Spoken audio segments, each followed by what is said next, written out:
played for Joe Paterno. Meeting like the myth, the legend kind of thing, you know what I mean? You have your Joe Paternos, your Bobby Bowdens, your Nick Sabans, Les Miles, you know, those kind of guys. And when you see them in person, like, man, it's just like an aura that they have. But runs down the floor, and then I think he either got a dunk or like an and one coming off there, like a pick and roll or something. But it was awesome to see like how he's really maturing and completing as a player. Obviously doesn't have the accolades that Tom Brady does, but we're pretty much getting a Tom Brady, you know, when he went to the Bucs. That's what's happening.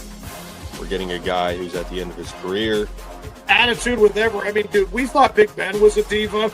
There is no one probably in this NFL like world that you can think of that would probably match what Aaron Rodgers brings when it comes to being a diva.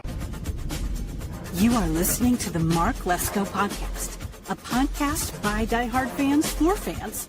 Mark covers all things Penn State football and the Pittsburgh Steelers, as well as anything related to the sports and fitness world. Tune in weekly to listen to a couple of dedicated fans talk about these topics without filters. Thank you for listening to the Mark Lesko Podcast.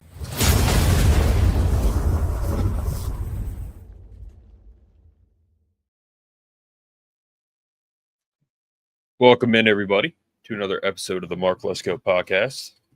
Joined by nobody, just myself today. Got a good pregame show. Good game today. Penn State FIU. Should be an interesting game for sure. I said on my other show that I actually posted it today, the Nevada film breakdown, and my thoughts on the game and what they could have done better. So I'm going to get into some recent headlines, but, you know, at the end of the day, I almost took the episode down because I was like, man, I was being really negative, but, you know, I was being realistic, and I think a lot of fans feel the same way I do. But, yeah, Penn State FIU.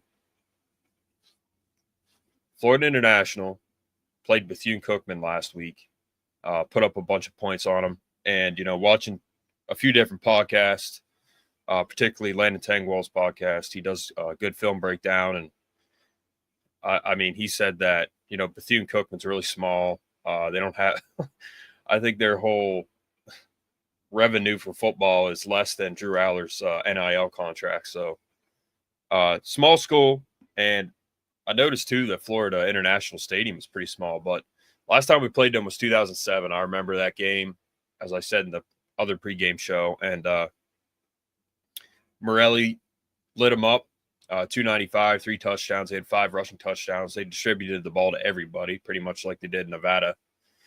Again, I wanted to see more points last week, but, you know, hopefully we turn it around today and see more points. I mean, just get some eye candy on paper. But so the story of Adidas and Penn State, it's official. Penn State is getting a 10-year, $300 million contract. And a lot of people, I think, were disappointed. A lot of people, I think, wondered why. But Brett sent me this week, I think like yesterday, day before. And I definitely see why. I mean, good reasons why they left. And Adidas is going to offer us way more money. They seem to be showing Penn State the respect they deserve. So there were instances that backed up PSU's belief that Nike did not feel the same way. This is according to PSU Football Daily. Like when Penn State requested to do multiple program-specific projects that Nike denied, multiple sources said Penn State requested to wear the gold swoosh on their jersey for college football playoff semifinal against Notre Dame, much like Ohio State had, but it was denied. Now, I thought this was really cool that Penn State tried to do this, and I'm sure Franklin was behind it, which, again, Franklin does a lot of good stuff and a lot of stuff that I like. And when the department wanted to make Saquon Barkley branded shoes, it was denied until it became an option as part of the most recent round of negotiations, sources said. So Saquon, I believe he is with Nike. And I don't know if they could do this with Adidas. Probably not, because he is with Nike. But that would be awesome. You know, on top of Franklin bringing back all these lettermen to coach and just being heavily involved with the history of Penn State, spoke well of Joe Paterno in his opening presser back in 2013, 2014. I mean, he's a Penn State guy. He's a Penn State Letterman guy. He loves Penn State football players and the Letterman alumni of the program. So to get Saquon involved as our official shoe would be awesome. But it was and again, with Nike's initial offer to Penn State during this round of negotiations, which according to a source was lower than Nike's current deal with the Nittany Lions. That's insane. Clearly there's a lot of revenue with Penn State. So yeah.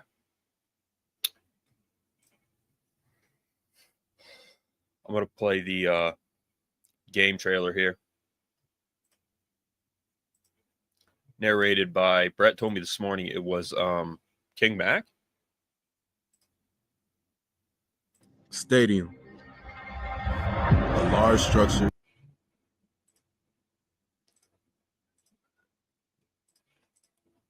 Give me 1 second. I'm going to try to bring the audio through well enough.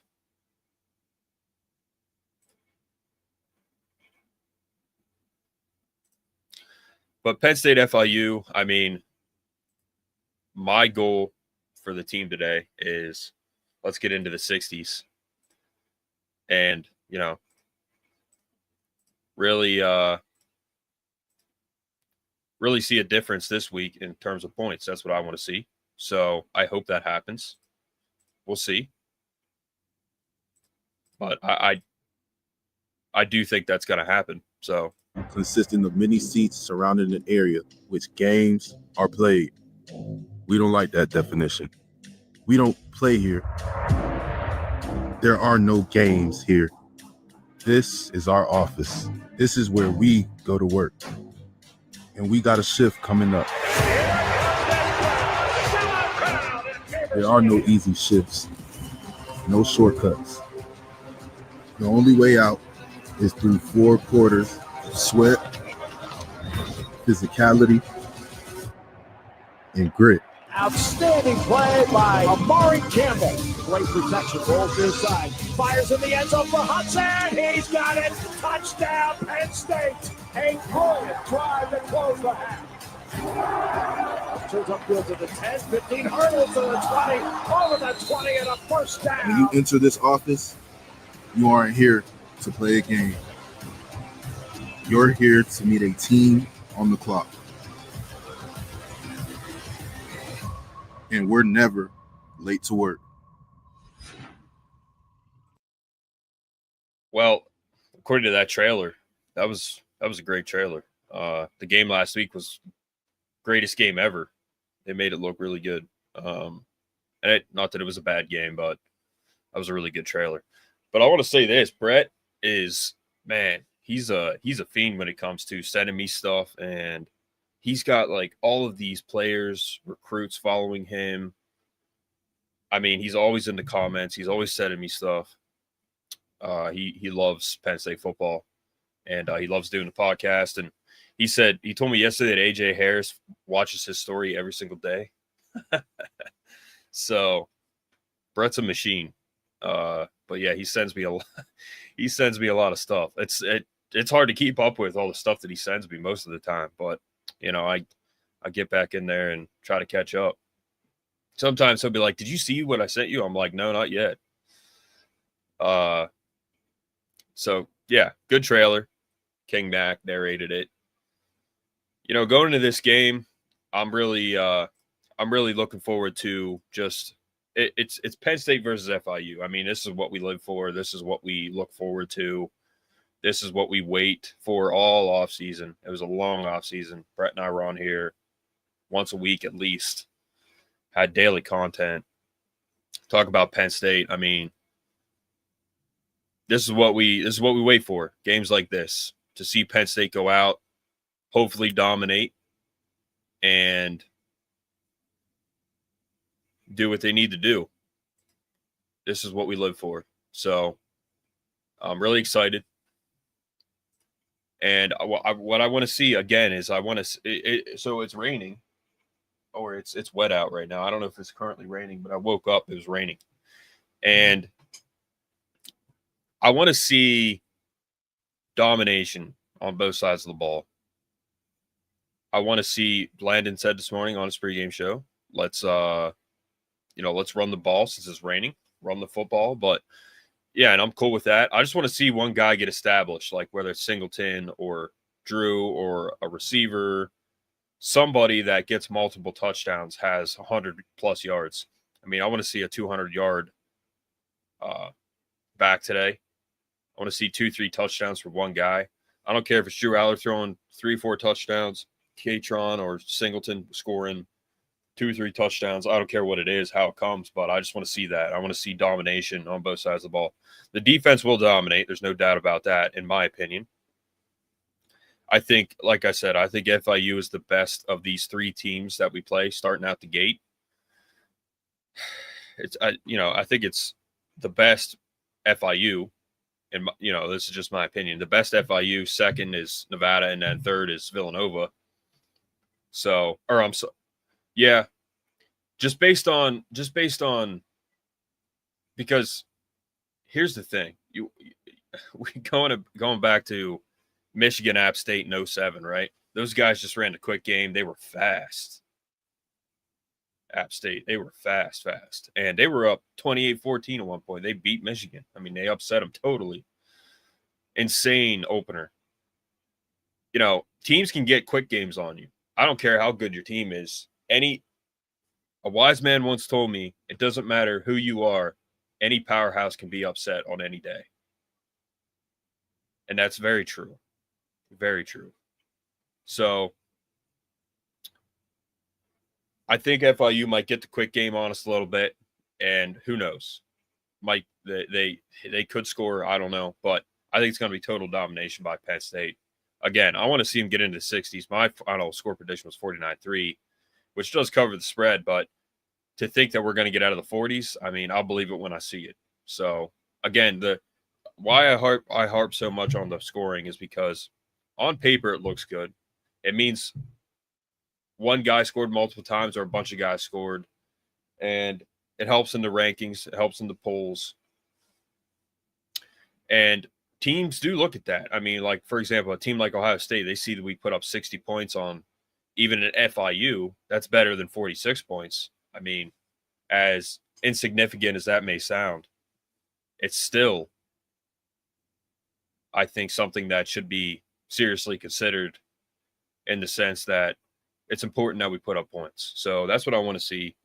We'll see what FIU does, but I think it's going to be total domination. Defense, we won't have an issue with that. Penn State defense, but the offense, what can they do? And the offensive performance against Oregon and the offensive performance against, like, Ohio State, for example, it's going to come down to our offense. I mean, it's been that way for the past few years. It comes down to our offense.